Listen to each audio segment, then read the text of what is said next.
So, I assume that now would be a good day to have that discussion and to talk about male victims of rape and sexual assault, how their trauma is internalized, how it's dealt with, how it's treated by society, what you can do to help them, what should generally be done to help them, and stuff like that. As well as me talking about my own experience with rape and sexual assault. Today is, it's going to be pretty serious, so I'm just going to say right off the bat, if you're uncomfortable with hearing about, these things, it's probably not the stream for you, obviously. As much as I love your viewership, I want you all to be in a good place, more than that. So if you can't really deal with this, I understand.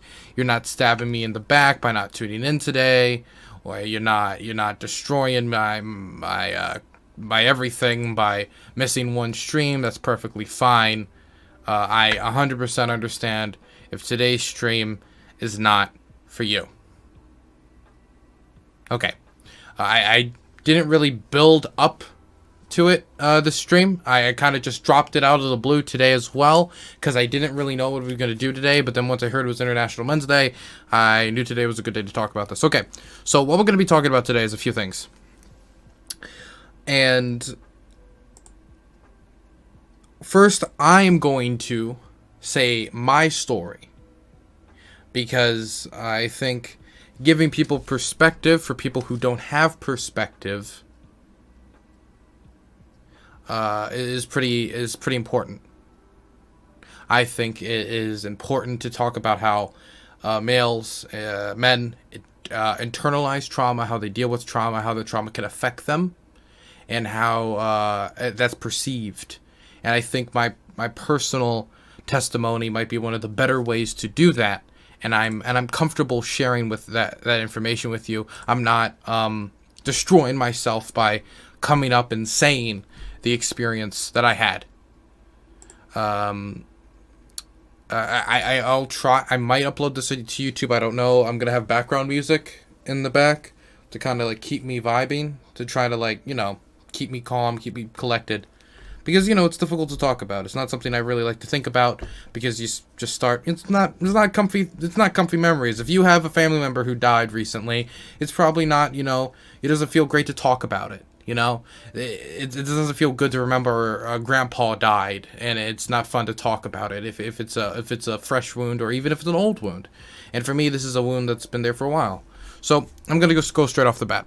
So, when I was very young, I was around 5. I don't have an exact age. I just remember the school that it was at. I remember I was very young, and I remember at the time I was living with my mother up in a different area called Greenbelt. And I was going to a different school. I only went to the school for about one year, because I only lived with my mom for 1 year, because her addiction started to take hold of her. My mother was a... What? Get the fuck out of here. Anyway, my mother was a heroin addict, and due to that, she did not take care of me for a very large portion of my life, right? And so, because of that addiction, for a very large portion of my life, and for the later periods of my life, I lived with my grandparents. And the reason why was because of that addiction. But eventually, the idea was that she's gotten better enough. She even used when, she was pregnant with me.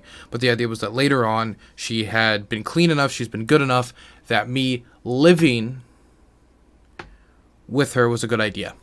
And I was excited to live with my mom. And so, I start living with my mom. But then she starts using again, even with her new husband. And not with the husband. The husband didn't participate, but she, even with this new environment and with the second child, she still used. And because of that, she would miss school pickup. And this was something that was kind of put together more recently by my grandparents as I've talked to them more about what happened. She would miss school pickup. And due to her missing school pickup, I would not be at school. I would be at school longer than I should have, just waiting there for her to come pick me up. Because she was too busy being just high, or she's using, or she's somewhere else because of the addiction. And so this would happen semi-frequently. And eventually one time, and this is something that my grandmother helped me piece together, so it might not be 100% accurate because I don't remember if it was later in the day, earlier in the day, but I remember that it happened at school. But it makes sense after I talked to my grandma about why it was able to happen at school, because school was supposed to be a safe environment. One of these occasions, definitely since it wasn't in the before and after care program, so they didn't really have people to look after me. On one of these occasions, I was at school, and a male adult, took advantage of me while my parents and nobody else was there, and orally raped me when I was 5. It's weird thinking about it, because there's different things. When you have traumatic experiences when you're very young, you don't remember everything because you're so young, and you don't remember a lot of things when you're young. But there's some things you remember like crystal clear, and some things you don't remember crystal clear. I remember that there was Legos around me. That's what I remember, is that I was in the Lego corner or something that was like for Legos. Like there was boxes of Legos. Like these, not these like boxes of Lego, but these like little tubs, multicolored tubs of Legos throughout the shelves surrounding the area. And it was kind of in the corner with this like shelves of Legos dividing us from like the door. And besides that, the other thing I remember very vividly, very clearly, and this is the thing I hate that I remember so clearly. I wish I just remembered like a detail, like he has a tattoo or something. The other thing I remember is the taste, which is terrible when you're talking about oral rape, is that's the thing you remember, the taste. Absolutely horrible thing to think back about. Because anytime I talk about it, it comes back. It comes back. And that really sucks. Having that come back to you. I don't know really how to describe it. I don't really think I have to describe it. I'll just say that the two things I mainly remember are the Legos, it was a larger man, and the taste. These are the things that I remember so vividly. And this happened, and then eventually my mom or somebody picked me up and I went home. And I didn't address this for a very long time. I didn't bring it up with my family. I didn't bring it up with anybody. It was just a memory that was in the back of my head. And I think a lot of the reason why I didn't bring it up was because maybe I thought, well, that's the bad area, and you don't really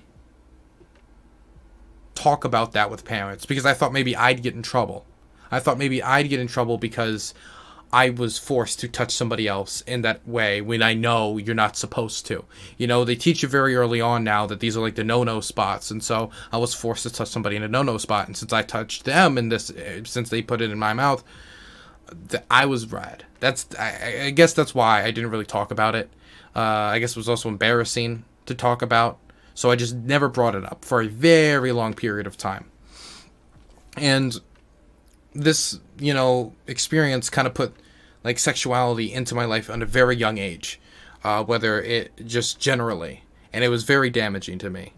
And I later on, and I don't know what psychological problem, because I do have some. I've had problems with depression. I've had problems with other things for a very, very long time.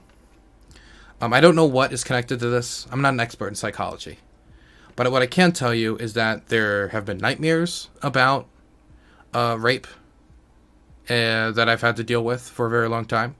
There has been my personal problems with depression, and I don't know if any of the suicide attempts have been attached to that. I have no clue, but I do know that it did more damage than just it was an uncomfortable experience or a bad experience. So that happens, and I don't talk about it for a very long time. It's an internal thing I have to deal with. The kind of I did something wrong because I touched somebody in the bad area. The nightmares, the depression, thinking about taking one's life at a very young age, because this happened when I was 5. So you got to think this is something that stirred for years and years and years, and I'm still very young, and I didn't bring it up with anybody. And eventually, I bring it up on 2 occasions at therapy. Once at this kind of weird therapy, which is like toy therapy. It's basically like therapy for like younger kids, where like a therapist plays with play with toys, and when you're both playing with toys, they kind of like talk to you how your day was, how you're feeling, stuff like that. I brought it up once there, but me bringing it up there didn't really lead to anything. And it was strange, because the people around me, like at least one of my parental units, heard this. And when I say parental unit, I mean my guardians, not my parents. As far as I know, neither of my parents, my mom before she died, of the addiction I was talking about earlier, which also had its own problems, but that's a conversation for another day. It's not too related to it. And so there's that. And my father, I've never told, because I don't know how my father would take this type of a situation. I don't know how he would process this type of a situation. I have no clue what my father would think about this. And so I still haven't told my father. Because I feel like my mom is gone. And the more I think about this, the more I would say, I guess it was her job to protect me and she didn't do it. But she's already passed, and I don't really want to put any more negative thoughts or feeling towards the woman now that she's already gone. I do wish I could have talked about this with her before she passed, but it's too late for that. So whatever. Anyway, so that one session, nothing comes of it. I talk about it. I even gave like a vague description of what the individual looked like. Which was a larger black individual. That was it. That's all I really could remember, because again, it happened when I was 5. It's not like I was going to say their name was like John or whatever. That wasn't going to happen, because I was 5. I barely remembered many of the details. I just said, all I can always remember was the Lego area, and I remember the taste, and they were a larger black man. That's all I remember. And that's, of course, not a lot to go off of. So that any like dream of apprehending this individual is dead. So I've never like pursued that, because it's just not going to happen. So I bring this up, and I expect like some like different type of medication or something, like something make the nightmares go away or something to happen, and nothing. There's no real support given. I guess like when I talked to the person who was with me there, when I talked about it with the therapist, and they found out, because I did it in like a session with the parental unit, they basically said that like, well, I talked about it, so I addressed it, so like, I brought it up once, basically. I know you brought it up, like I never brought it up again, so they thought maybe it wasn't an issue, which is weird, because like that's not something you'd like to talk about. It's not like every few weeks you're just like, hey, how's it going, bro? Yeah, I had the rape dream again, and I thought about taking my own life. Anyway, how you going? See you later. That's not how you talk about it. These things are stuff you build up to, and up to that point I was building up to it, and I finally say it. And it really, the part that I brought it up, the reason I brought it up was just because I had this like kind of like loud yelling match with my grandmother, and that's the only reason it really came up. So nothing really came of that, and that was like really disappointing, because I thought I was going to get some sort of support. I should probably turn off notifications. I'm sorry your name didn't come up. I'm in the big camera, so notifications don't come up. I'll try to read any subs or any stuff like that afterwards, because I just don't want to be like thanking people in the middle of this, but thank you. I appreciate it.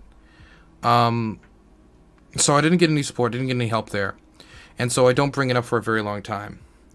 And I don't know how this like affected me, like as I started dating people. I don't know how it affected me as I started becoming sexually active as I got older. I don't really know, to be for sure, so I'm not going to speculate. But what I will say is that it made me sexually active at an age younger than I should have been. because it forced sexuality upon me. It wasn't something like I like scrolled into it. It forced it upon me, which I think was super unhealthy. And if I could go back, I would have just wished I could have just like been a kid. But when you like combine the drug use and the addiction and the rape and all that, it was like I didn't really have much of an option.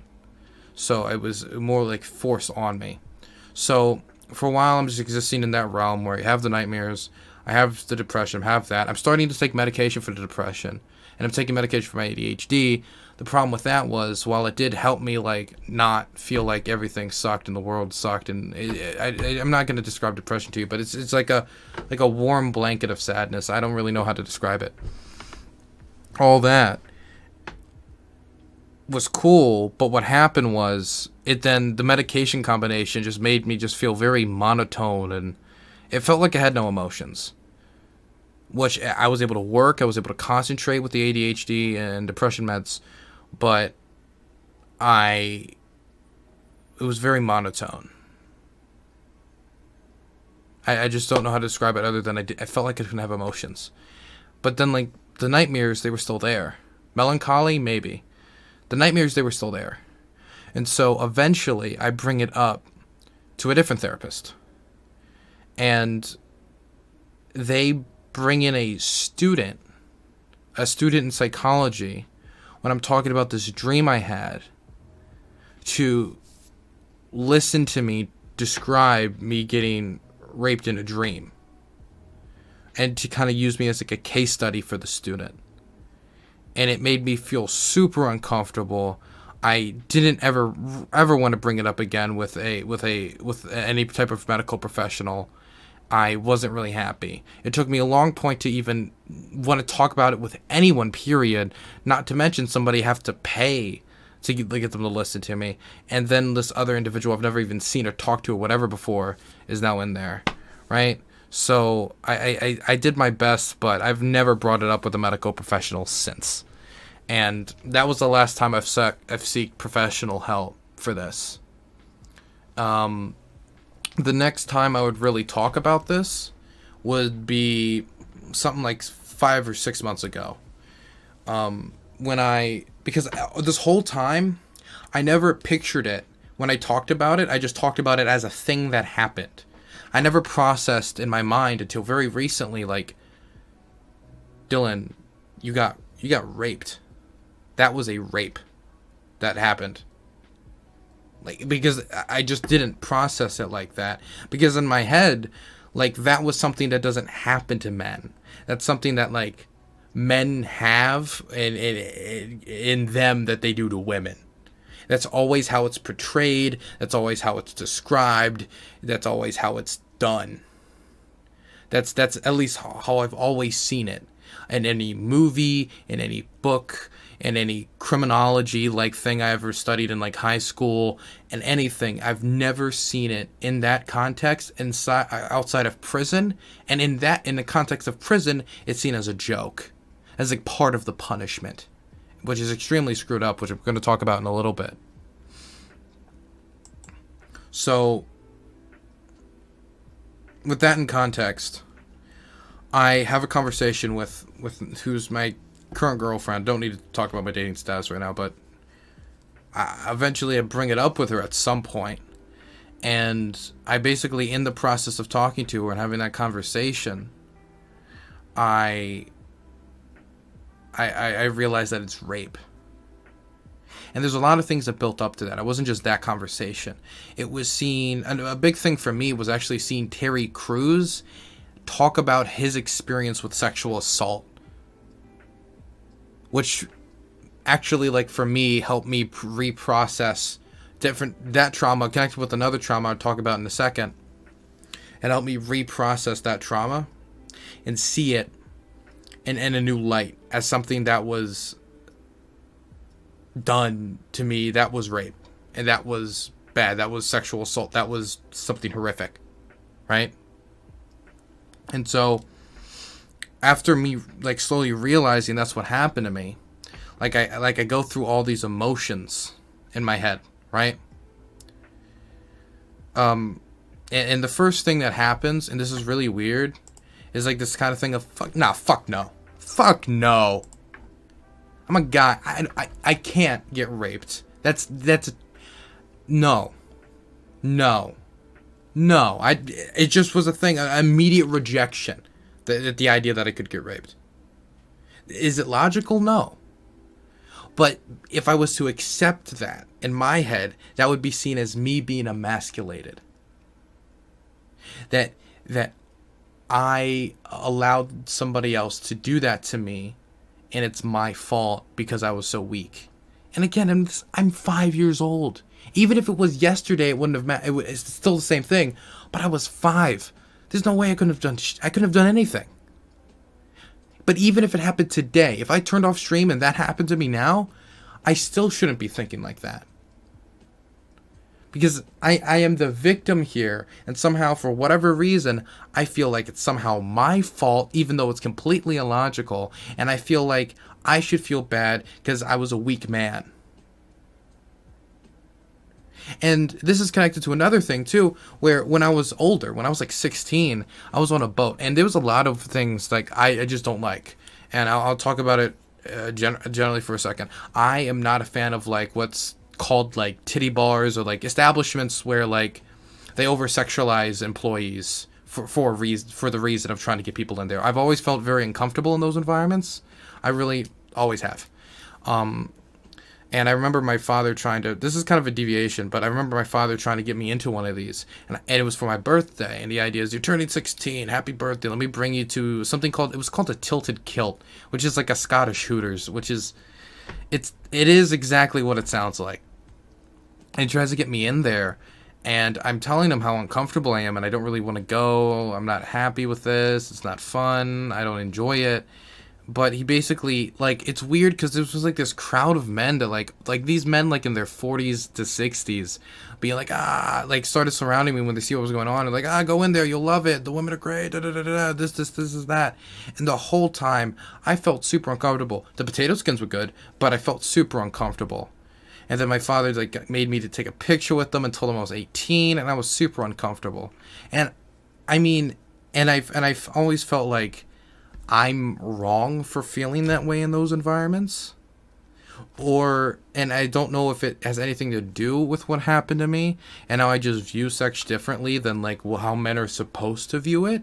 Even though, again, that's ridiculous, because how is a guy supposed to view it, right? Everybody has their own ways, but I always that just wasn't the way I viewed like relationships or sexuality. I didn't feel comfortable in those environments.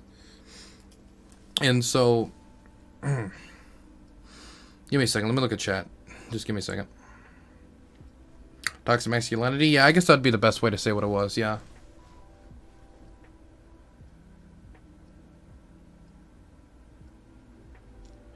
Found my husband's Facebook inbox with full of porn his friends sent him. Yeah, that's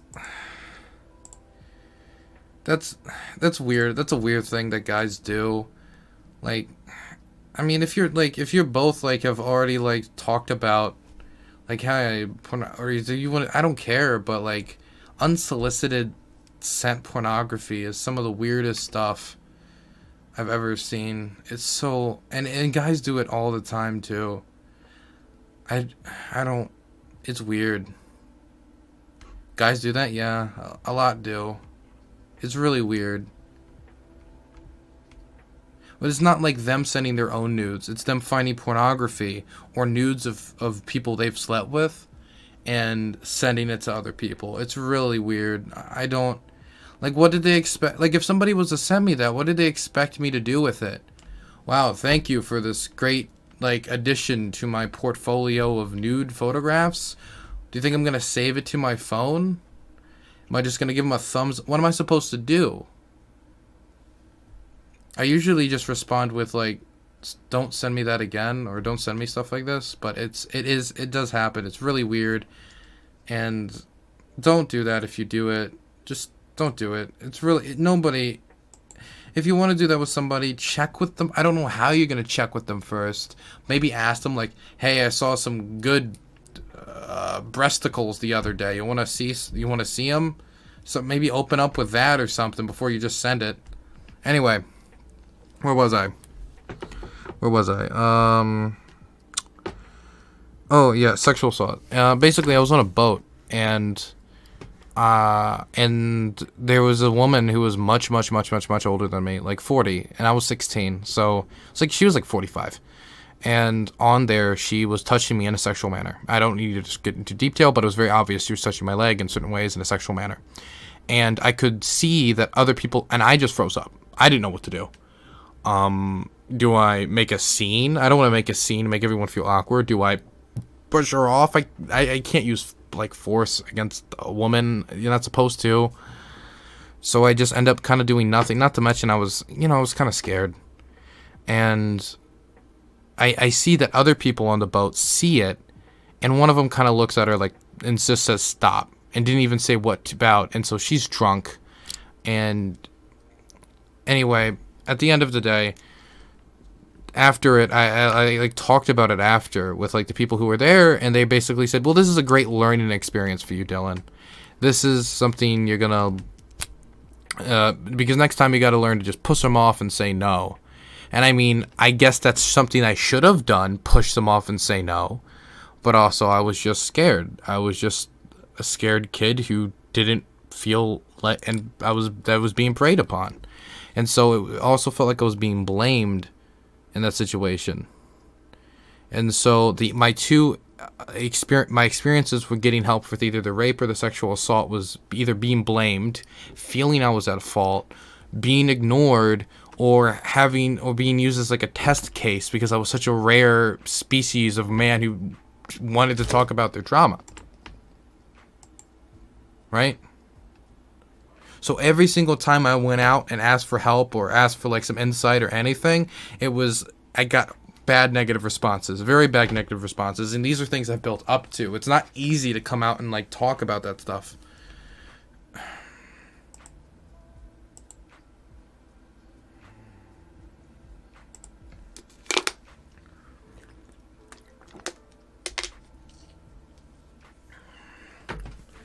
Magachut, I know you were banned, but the question, was she hot?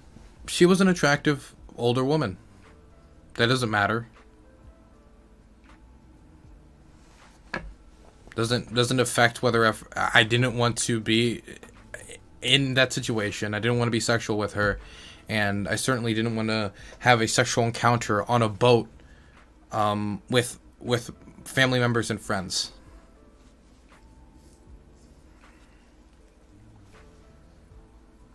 Anyway, so what I realized, and in that instance, I definitely felt like, and I still, when I talk about it, every time I talk about it, there's still this thing in the back of my head. It's your fault. You should have pushed her off. Fuck you, Dylan. You're being a little coward. Man up. This feeling to kind of man up, right? I'm still there. And every once in a while, you get somebody in chat like comes on, and they'll say something to that degree. You should have manned up, pushed her off. But again, I'm the victim here. I'm the person that was preyed upon as a child. You can say, well, you're 16. I don't care. I'm still a minor. I was a minor. And an older woman took advantage of me in front of my friends and family and tried to get sexual with me.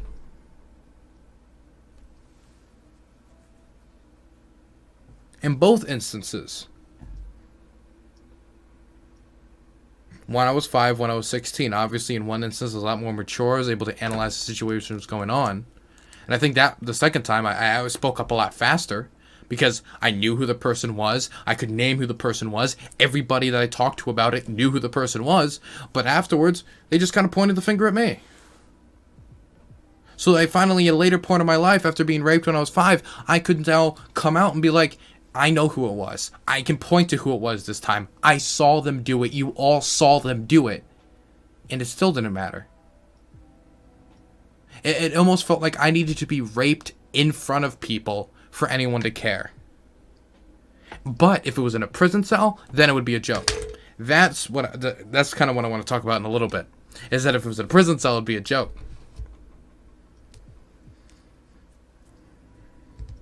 So, what are the things in my life that could have helped me deal with this?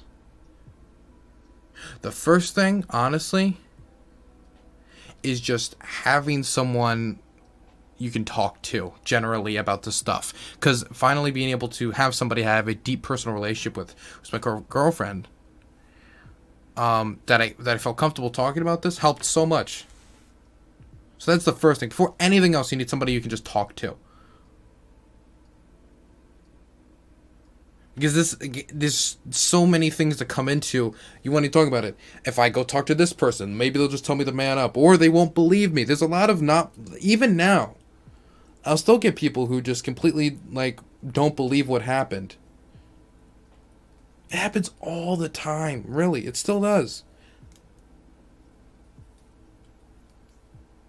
And it's the weirdest thing. Like, they'll ask for, like, proof. Like, what do you want me to do? Go back to when I was 5 and, like, go back to the school, like, take photos of, like, the Lego corner, look for biological evidence on the floor?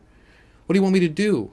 Give you a detailed description of the tattoos or, like, eyes? Or give you the name of this person I don't know? It's wild. But having somebody to talk to, somebody who I know will believe me when I go talk to them, that's super important. It's super important. And a lot of people will go out and make that clear to people who you traditionally see as vulnerable, right? Women or possibly now that we're getting more progressive, maybe you could talk about men who maybe present more but I'm talking, you should be clear to, like, somebody who needs it, period, you don't know. Because a lot of people, especially me, put up with a stoic expression, like everything's fine, everything's whatever. Just make clear to somebody that if you care about them enough, that if they had something to talk about, they would. That if they needed somebody to talk to, that you would be there for them. Just making that clear in some way. You can do that to be like, man, I'd always be for you. If you ever needed somebody to talk to about anything, I'm there for you. Something like that. Like, I'm always with you, man. I care about you, blah, blah, blah. That is so important. Because I never really felt like, or the people that I thought might be there, it's like people that I did end up going to about it, they ended up not being there for me. Specifically the therapist, specifically the family members, specifically the people who saw the sexual assault happen. None of them were there for me. So just being able to be there and making it clear that when you say that, you mean it, that's like the first thing everyone needs. And that's something you can do in your life. It's just making that clear. You could think of the most, like, muscular muscle man in the world that you possibly know in your life, and they could have something like this have happened to them, and you just don't know it because they just don't talk about it. Hell, even if they're a huge muscle man, when they were 5, were they? No. Terry Crews, perfect example. Terry Crews, and I talked about this a little bit earlier, talked about this a little bit on Twitter. Terry Crews was huge for me. Seeing someone who's such, like, the peak, like, image of what, like, a man is supposed to be. This huge masculine, like, one second. This guy is, like, the peak image of, like what masculinity is supposed to be. This huge, large muscle man who's in commercials, and he's known for being this big, strong dude, right? Very, very masculine, strong individual, right? One second. Let me move let me move it. There you see an image of him. And he goes and talks about how he was sexually assaulted and what and the struggles of you don't want to punch him and you don't want to do this, you can't do that because of your position, and he goes through all of this.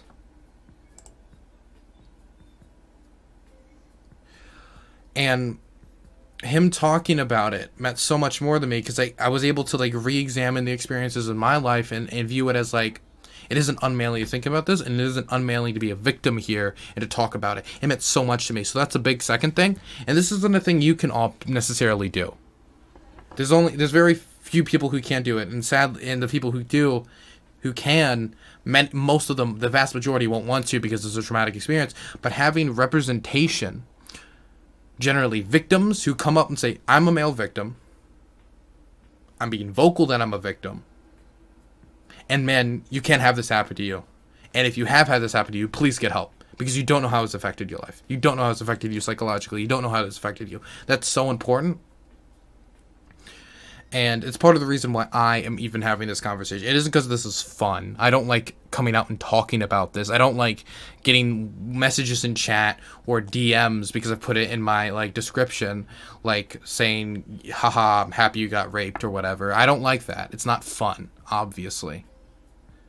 But I have also gotten a lot more DMs from people who are victims who are like, hey, you're the first guy I like know that, you know, was open about what happened to them. It happened to me, and it was terrible, and I really appreciate being able to see that representation.